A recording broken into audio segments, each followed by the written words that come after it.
Scotty, we wanted to ask Scotty Prince about the really bad injuries he had and whether he ever thought about giving up footy because it was so bad, those leg injuries. About the injuries? Yeah, so, I mean, as we all know, rugby league is a great game, but unfortunately the nature of the beast is pretty physical. So as you touched on, been through some pretty horrific injuries. You know, broke my leg twice, broke my arm twice. And they're just a couple. I've had more operations than Michael's had sleeps. But yeah, so I guess the first one, the break was, that was only months after I lost my old man. He passed away at a very young age, so that hit really hard for me.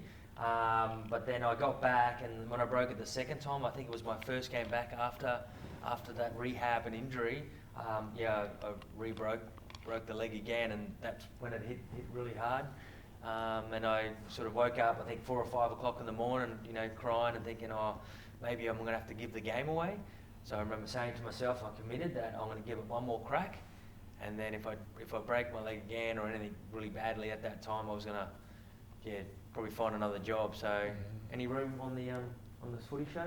Well, it's funny you say that actually, because I'm actually finishing up at Keystone this Friday, so there's a spot for an anchor if you want it. Yeah, but I mean, with those big injuries, and to get through that, it builds character, builds strength, and knowing that you can get through them. But I needed positive people around me, which I have. So that certainly got me through those tough times. And you pick up little injuries where like muscle tears and stuff like that, which are nothing. They're annoying, but you can get through them. Mm-hmm. After suffering some long-term injuries, 12 months and so on. What do you think you learned about yourself during that time? Because obviously you went from, you're at the Broncos, a couple of major injuries, and then you go to the Tigers and become a club captain, a premiership winning captain. Yeah. That's a big transition. Yeah, I think the first and foremost was to have that confidence that I could finish a full season of footy.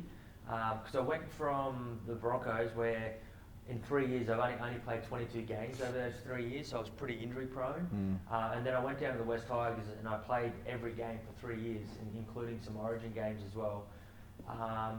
So it was something that I really needed as a player, but also mentally knowing that I can get through a season without any serious injuries or any injury for that matter. So for me, I think the one thing that stands out for most is the fact that I appreciate every game that I play, because I know that I could be running around one day and in one football game, and then the next day I can't get out of bed because of an injury, and that's really hit home to me. I'm really grateful for the fact that I get a chance to take the field and do what I love, and then I can do it all again the following week. So that's one thing that I sort of learnt about that. Some of the young boys in today's game probably think that it happens all the time, but it certainly does change the way you look at it when you suffer a serious injury. It makes you realise how much you really want to be a professional athlete.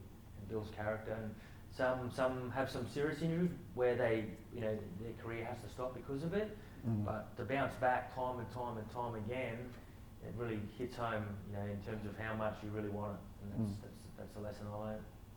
Yeah, as a Cowboys fan, it was tough to watch that 2005 grand final, but it was nice to see you go all right though. After all that time. The way I looked at it, like it was a bit ironic because I wanted to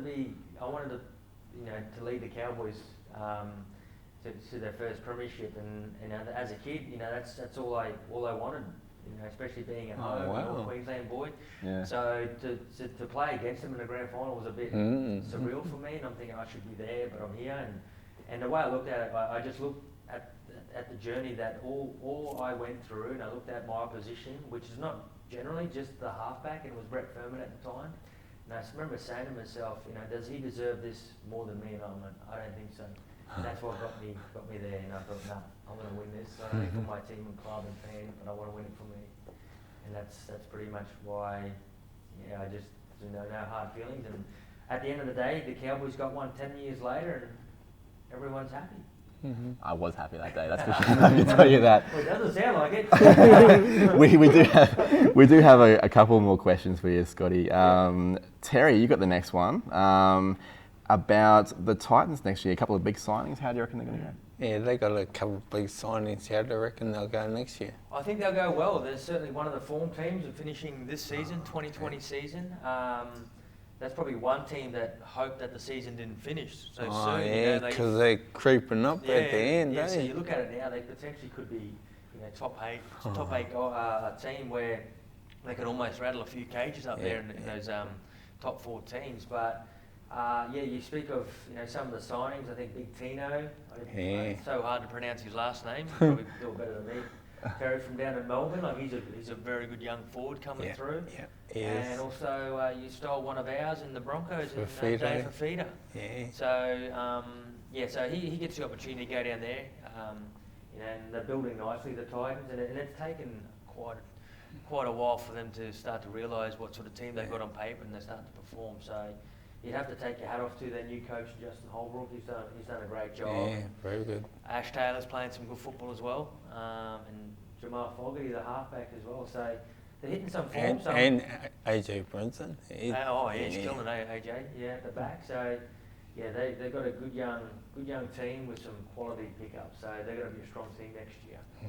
I understand you're a Broncos man these days, but as a foundation member of the Titans, it must be nice to see that late surge they had, the 5 wins in a row. Yeah. I think it's when like I said at the start, when you play for a club, you want them to see doing well, and the Titans are no different. They've had some slim years there. I think sort of post 2011, I think we finished with the wooden spoon that year, but they're sort of thereabouts. But only this year they're really starting to believe, because they've got a quality team on paper. It's just being able to perform that on the field. So I think they'll go into this off season really excited about what the future holds, and I guess that's the beauty about it. They finished the season quite confidently.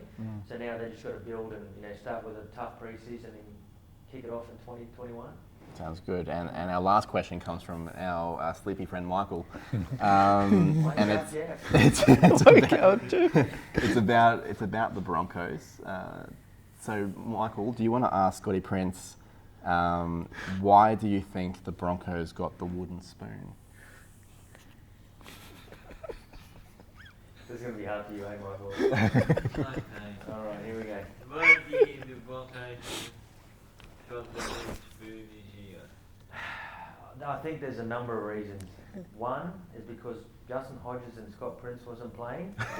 And Ali Brigginshaw. And Ali Brigginshaw. So the talent is in community, not footy. No, seriously, I'm not quite sure. I think, just like all of us watching, I don't think there's one particular thing that they needed to change or do well. I think it was a combination of a lot of things that the Broncos sort of had to, overcome and get back into that winning circle. But I was very surprised. I thought they started the season well before COVID hit, so I'm going to go with COVID.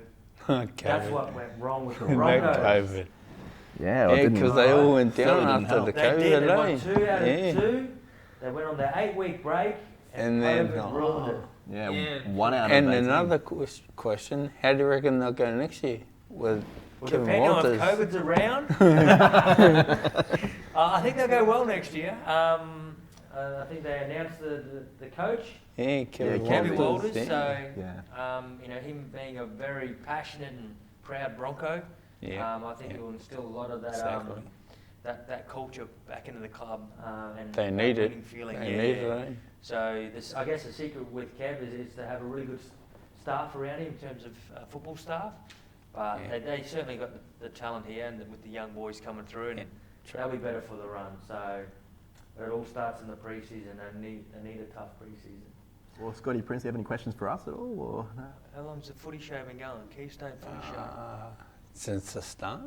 Since the start of this year? No, the start of the season. Oh, So since we actually started it during the COVID break, so okay. we have like a day centre where we are at Keystone, and we usually have like 15, 20 clients there each day, just doing different programs. and because of coronavirus, we had to shut down for a month, and then we came back with like 3 or 4 blokes, and they were all blokes. Yeah, so it was Terry and Scott and another guy named Jacob, who all love their footy. We decided to make a footy show. I like it. Yeah. Very good. You're doing a great job. Thank you. Got one more question. Scotty, do you want to answer it? Who is your favourite guest on the show and why am I? That was cool. You're our first guest. Yeah, you were Wait, we're first. Yeah, you're the first guest, so you are the favourite. Oh, well, there you go. Well, I just wanted to say, just to wrap things up, thanks very much to, of course, Scotty Hayes, to Terry, to Michael for joining Thank you. us today on the And panel. thank you, Scotty. And a big thanks to our second favourite Scotty, Scotty Prince. Yeah. Thanks for joining us, Scotty. Thank you very much. Thanks for having me. Oh, high five. I'll get some of that. Give them that. Yeah. Cheers.